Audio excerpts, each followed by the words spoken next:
সম্মানিত গাইস, এই যে দেখুন অসাধারণ প্রতিভা, সারাদিন পরিশ্রম করে রিক্সা চালাই, অতি কষ্ট করে যে পরিশ্রম করে সেটা বুঝাতে পারবো না, বলতে পারবো না। আমি রাস্তা দিয়ে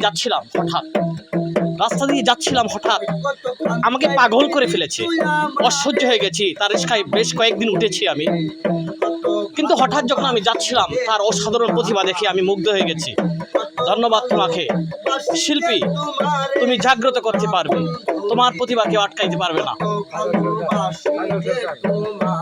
কাজল সরকার তোমাকে ধন্যবাদ, এগিয়ে যাও, পাশে আছি। তৃণমূল পর্যায়ে এদেরকে তুলে আনা দায়িত্ব আপনার আমার সকলের, দেশবাসীর, রাষ্ট্রীয়ভাবে সকলের। আসুন তাদের প্রতিভাকে আমরা তুলে ধরি। S A Akbar Qureshi Facebook page, YouTube channel subscribe করুন।